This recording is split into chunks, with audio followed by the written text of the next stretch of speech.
I've been thinking about the word peer, and not only does it mean you and I as friends or as equals, but it also means to look deeply. And as peers, you and I feel like we really need to look deeply into this. There's so much focus in the mental health system around managing us, and I really feel like we need to be understood. And if the system doesn't want to listen to us, at least maybe we can talk to each other and try to understand each other, because we probably understand each other pretty well without even having to say anything. And that's one of the benefits of going through this. It's like we feel like we're alone, but really we probably have a million peers out there who understand a lot, yet we're isolated from each other. And I don't understand why. It's very difficult to get a hold of us. I feel like we need a little bit of a way to connect with each other just as people, not necessarily as advocates or activists or whatever, but just as people, as friends, as a set of eyes that says hello.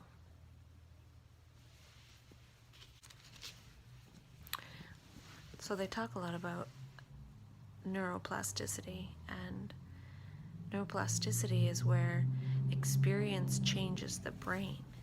And this is super important, and that's another reason why I think happiness first and play is super important, because it will change the brain. If we can create a more playful brain, then what? And that's one of the ways that I really recovered. Was I was silly and made fun of myself and laughed and joked around and sort of played up the fact that I was diagnosed with a mental health condition. And that's sort of what I did too, as like a survival mechanism, but it was also the way that was very healing for me. And that way my brain has a good foundation of playfulness and silliness and being willing to laugh. And even when I wasn't able to laugh, when I was in the psych ward 2 months ago, coming out of the psych ward, and when I'm feeling a bit better, then I'm back to sort of my natural state of playfulness, because I've practiced being playful so much. Whereas had I not practiced that, maybe my natural state would be just to go back to being ashamed of myself or sad or feeling sorry for myself, which those suck. And I'm glad that I was able to practice just being silly. It was instrumental in my recovery, being silly and playful. Also, being playful and laughing and creating laughter experiences will almost re-educate oneself about oneself. I guess that's a way to be able to recreate oneself, is to try on a different way of being. Be playful, be silly, look for those opportunities, laugh, and then the brain gets that reflex back, which basically is stripped away from us when we're given a diagnosis. Like, it's almost like a story. The diagnosis comes with this story, like, okay, now you can't be happy, now you can't laugh, now you can't have fun, now you're not normal, so you can't hang out with normal people or be equal with them. When really, I feel like we have the opportunity to just increase our degrees of freedom in our expression of ourselves, because now we've been given sort of this label that we're a little bit abnormal. Well, maybe that can be played up a little bit, and I like to imagine that I'm creating the artistic version of myself. I used to be an academic and stuff, and I'm kind of glad I'm not anymore, actually. But I'm not really an artist because I never practiced arty stuff. But now I have the opportunity to at least now be playful and move towards a different expression of myself that I like better.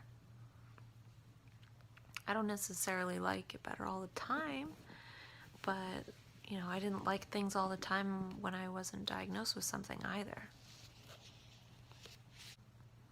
Another thing that I really want to train my brain to be able to do more is celebrate.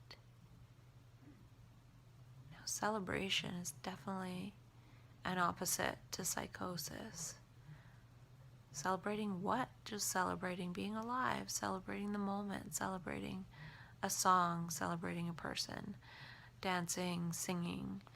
It's all sort of using this body instrument that I have in the way it was designed, like all these interesting expressions that we're able to do as human beings that other creatures of the planet aren't able to do. We're kind of like celebratory beings, yet we spend most of our time just surviving. And even if we're having trouble surviving, sometimes we can still celebrate. I watched a movie the other day, and then the song and the ending credits really got in my head, and I spent probably close to 2 hours lip syncing that song on repeat in the mirror with my headphones in, because I couldn't sing because I have people that live in the other part of the house. But I was just singing, lip syncing, and smiling, and it was almost enjoyable to watch myself smile. There was this TED Talk where a guy talked about how the baseball players who had pictures on their baseball cards where they were smiling lived a lot longer than the baseball players that weren't smiling on their baseball cards. And basically, smiling and seeing myself smile, I had the sense that it sort of changed my brain in ways that were good, like smiley ways. And even looking at people on the street and observing them, you can really tell the ones that don't smile, and they get really, like, they might smile once in a blue moon, but their resting face is just so angry. And I think I used to really have a resting frown face, but now the corners probably go down a little bit, but it's not like you can almost smile when you walk without like having this big ridiculous smile on your face, which could be good to do. But so yeah, I was like, I couldn't hear myself sing. I was just listening to the music, but I was lip syncing and like dancing around, and it was a lot of fun. And I just sort of went with the energy of that. Because for most of the week I've been tired, but for that period of time when that song really caught me, I just went with it, and I was just celebrating, I guess. And I feel like I like those moments when that happens. And because that can happen doesn't mean I have to try for it all the time. I just know that sometimes I will just spontaneously celebrate. I feel like that's a good skill to have, and it's not necessarily going to earn me any money or make me have some kind of progress, really. But I felt like my inner pharmacy was really activating itself, and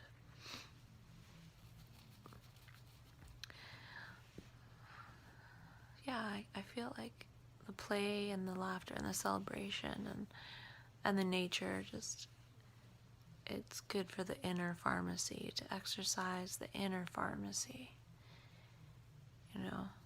instead of just relying on the outer pharmacy to balance things. That's another thing about laughter and, say, hugs and things, is it activates oxytocin, which is a hormone that is released when a woman gives birth naturally. And it's like a bonding hormone, but I feel like I don't know a ton about it, but I feel like it's sort of more like lasting bond than, dopamine, where we're chasing pleasure and instant gratification. The oxytocin is more around social stuff.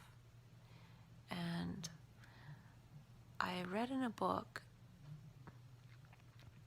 I think it was Healing and Recovery by Dr. David Hawkins, that at a certain level of consciousness, if you've looked into conscious evolution at all, that the brain sort of changes because it shifts to like an oxytocin state, where it's kind of always in that bonded state.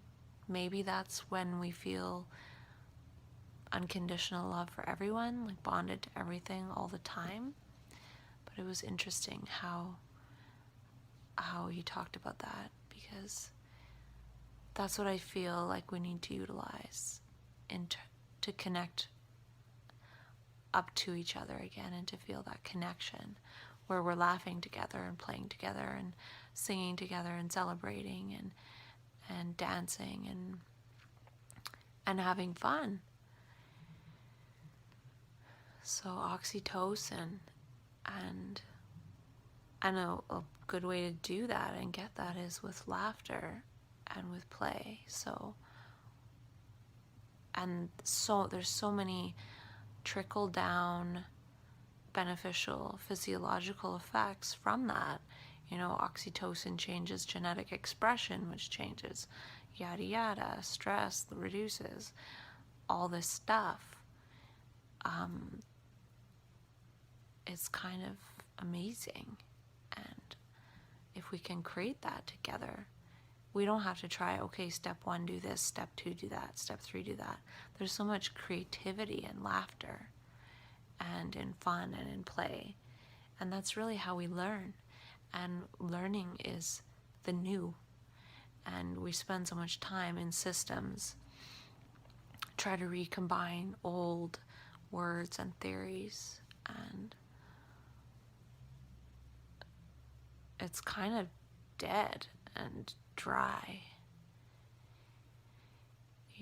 and right now I am involved in some of the committees for system change, and I'm seeing that at the same time, you and we have to do stuff from the ground up. So if they're changing stuff from the top down, that's great.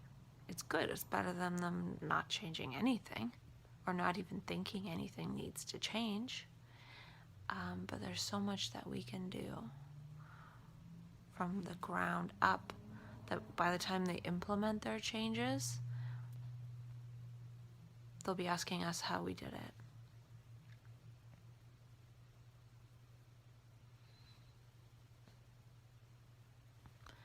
And then we're going to teach them how to play. And then the world will be like that magical place, like maybe the Celestine Prophecy, or I don't know, think of some other prophecy. What prophecies have you prophesized? Think of some good ones. And let's co-create this collective dream that we're all born into and that already exists, but we just can't see it because we're blinded by our own thought structures. They're not our own, they've been given to us, and we've been conditioned to believe that that's what matters and that's what's real. But it's not that real. Maybe some of the other stuff in psychosis is more real. Maybe it's saying how things really are and how they need to change, and they really do need to change. Like, look at all this stuff that's going on in the world. Well, I don't want to, and I don't watch the news. It's too painful and too programmed. Like, everyone seems so robotic. What makes you celebrate? What do you celebrate? Now, if I could make one request, I'd like to ask that you stop harming your body so much. Just make some small changes, have a smoothie or salad or something. I know it's difficult because a lot of times the medications make us want to eat really crappy food, and I know that there's financial limitations as well. But just do the best you can, not even to be perfect or not even really to change, but just to acknowledge that you have this body and that it needs you to treat it well. So then you can have some of those 25 years of your life that are going to be taken away back. How can we change the world, and how can we treat each other better if we're not even treating ourselves well, is what I'm trying to say. Like, maybe you've had that empathy and compassion experience in some of your other states of consciousness.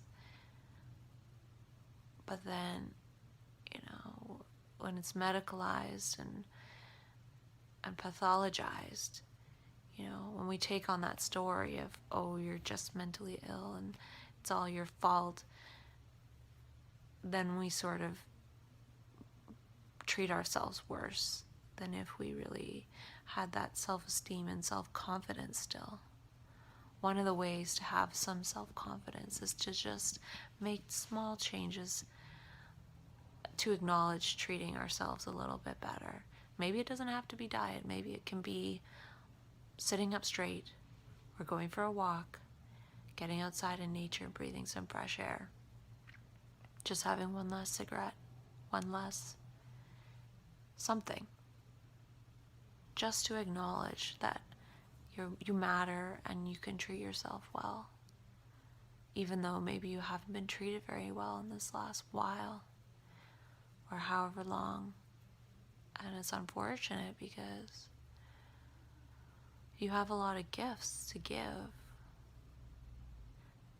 but the society's not designed for people to give their gifts when they connect with them.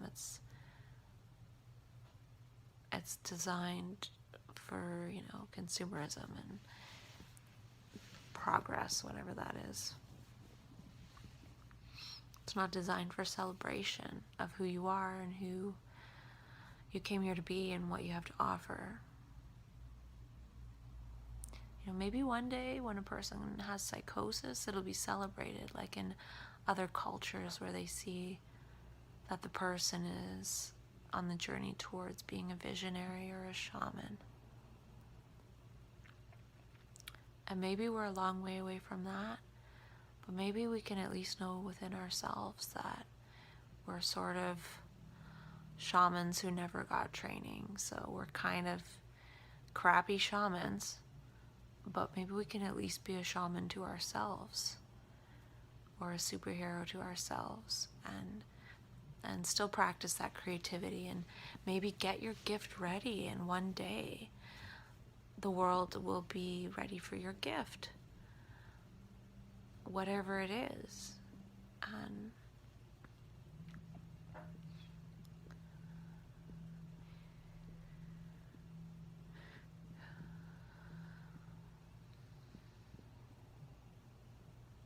I feel like we do have gifts, and the world kind of needs them. And people have talked about that perspective.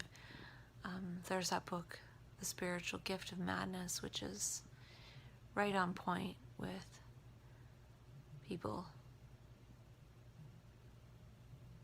who have these experiences having gifts. Well, we might have gifts, but unless we harvest them and seed them and water them and take care of them, they're not necessarily going to grow. So maybe I was in touch with some of my gifts, or if I have a gift, but I still have to harvest it and move towards it. And maybe I think one of the things was my gift, and I'm kind of working on it, and it's not my gift. But then I can go on to the next thing. So it's almost like an exploration. It can possibly be kind of fun. I feel like part of my possible gift, I don't know if it is the fact that I was able to recreate myself a lot by being playful and being silly and not taking myself seriously, taking myself lightly.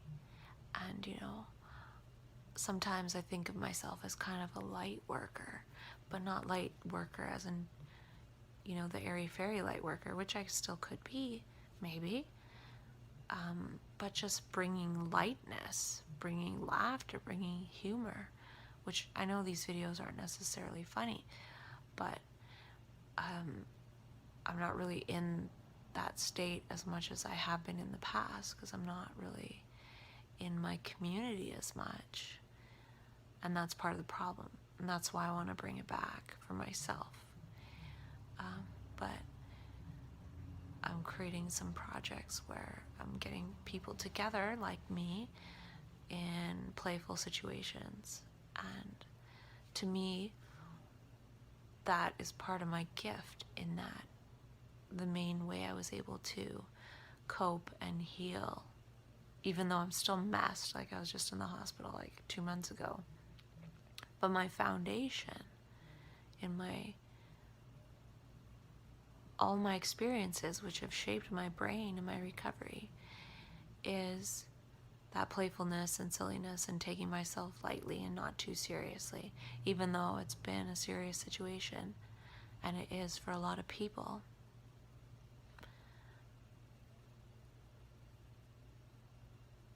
I'm attempting to create a project that allows people to embody that, even if it's only for an hour or two, to maybe show a person that there's other ways of being.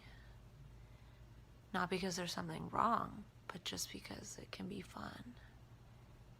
And then that fun might be able to right some of the wrong, or heal some of the pain, or just bring some lightness to what has been just mostly heaviness. And luckily, in the very beginning, since I was diagnosed, I seemed to give myself permission to be playful with myself and light and laugh and not take myself seriously, even though it was a serious situation.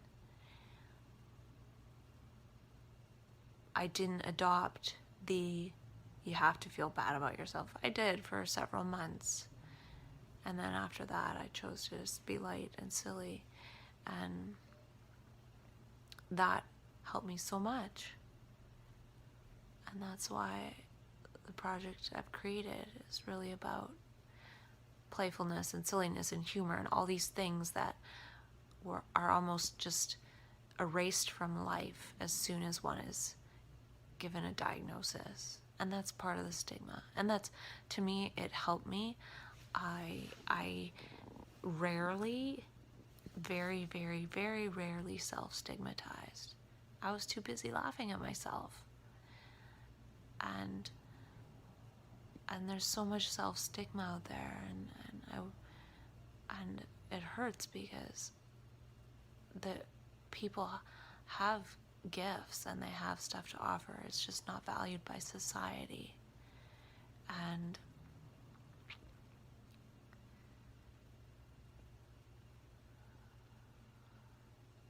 I feel like a lot of people, I don't know, it's just my sense that people connect with their heart, their mind connects with their heart. And when that happens, it's so difficult to participate in this cold, calculating society that we've created. And then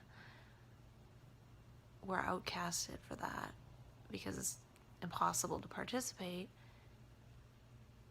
nearly. But I feel like with that heart-mind connection, we can create new aspects of society to be valued. Like maybe we can bring out an aspect that, I don't know like what it would be called, but valued members of society that don't necessarily do the treadmill thing. And, that could relate to the random acts of kindness crew, or this, we could be like a crazy crew and silly and entertaining and connect with our improvisation and comedy nature and performance nature. And I think there's a better place for us than isolated in our apartments. And, maybe you want to co-create that. Really, I wish you'd come out to the groups. And if you don't live near me, then maybe create some of these types of groups. And there's no purpose. It's just to play and have fun and connect and, have that sort of oxytocin experience that does so much for us that we need without really trying to do it. And that's the fun part. Because again, that doesn't start from a place where something's wrong with you. No. Just come out and play and everything's right. At least for that time. Another thing is that I find that men that have been diagnosed with a mental health challenge are often more gentlemanly than men out in society who feel like they can just take what they want and they're entitled. I don't know if it's the meds and the chemical castration. Maybe all of men should be on these medications if that's the case. Because I feel like there's way too many women out there being taken advantage of. And I know there's a lot of pressures in society for men to feel like that's how it is. They should just take, but I'd really ask men to reconsider that and not take, err on the side of not taking. Even if you think you're not taking, you probably are. Because I think there's something programmed into you that as soon as you get a hint that you think is a hint, which may be many levels removed from a real hint, that you think you can just go in and take what you want. And I don't think that's true.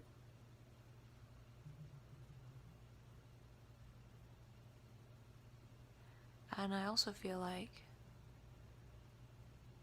maybe that men that do step in and help really need to be celebrated and acknowledged,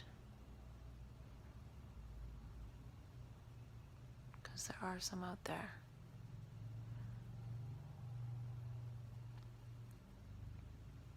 Okay, big word. Time. Collaboration. We have to collaborate, okay? Worry about the money later. We're gonna be rich. We're gonna Ubermench this shit.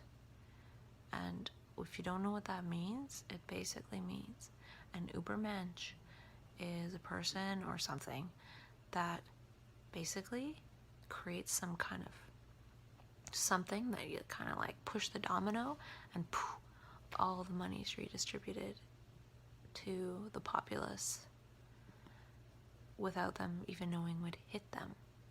Now, we can do this, okay? We can Ubermensch this, but we have to start with nothing, and we have to start assuming that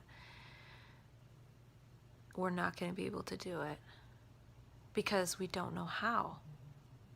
And we have to start with, I have no idea, and just go with it. And not for money, but just for, social capital. I like that idea, social capital. We need to build social capital, and we need to build it with each other. We don't have a lot of money capital. We have barely enough to survive. But we have some time. We have our gifts. We have our brains. We have our hearts. And a lot of us might have gotten in touch with a level of genius. So these things are sort of in our minds and brains as blueprints. But, say you had this amazing vision for yourself of you doing great things. Well, it's not for you. It's for everyone else. So whatever those great things were, think about them, write them down, and bring them to the table. Because we're not meant to go off into our mania and infinity by ourselves. If we reach that point, you know what that is? Suicide. Because there's nothing else to do. Now, if we want to do this together, we need to bring our skills and our assets to the table and put our egos aside.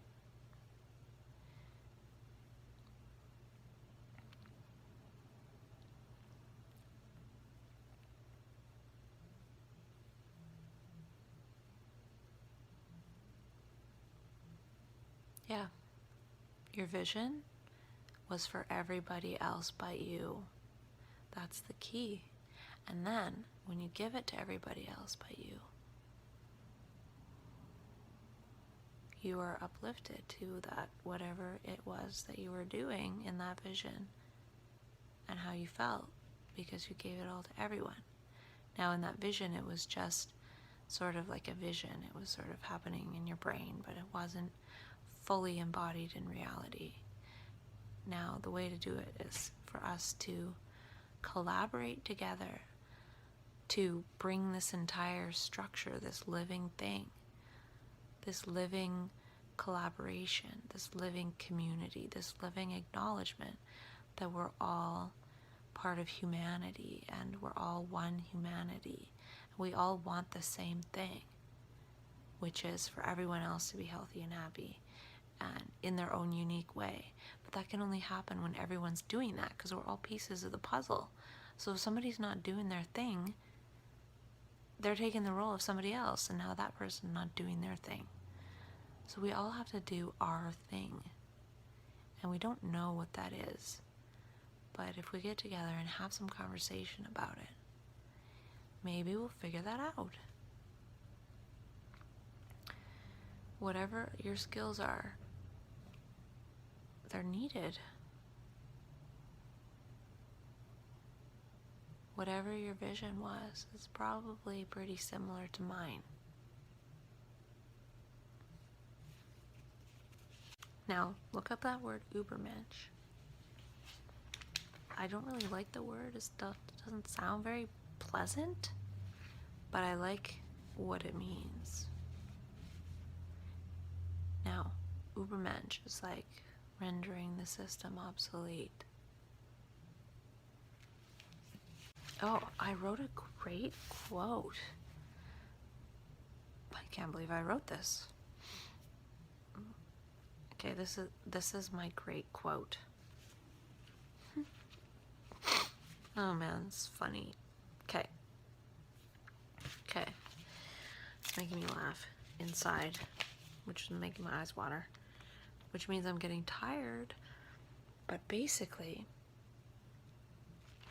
only together are we immune against psychiatry. Isn't that great? I think it's like the greatest quote I've ever written. So yeah, herd immunity to psychiatry if we come out of isolation and collaborate together with our gifts and our skills and our assets. Otherwise, we're always going to be crawling back for some kind of tranks. Only together are we immune against psychiatry.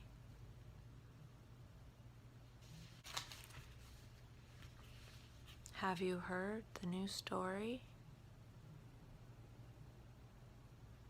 We need to create a new story about when we're diagnosed, even if it's not a story that we're given by psychiatry. So maybe we don't have the story of the community embraces us and we get trained to become shamans. But maybe we can create the story of being welcomed into a new community of heart-centered, wonderful, gifted people who are stumbling towards collaborating and co-creating a wonderful new world, or opening the doors so other people can see that beautiful world that is there, that we're slowly destroying, but not really, because we can't destroy the real.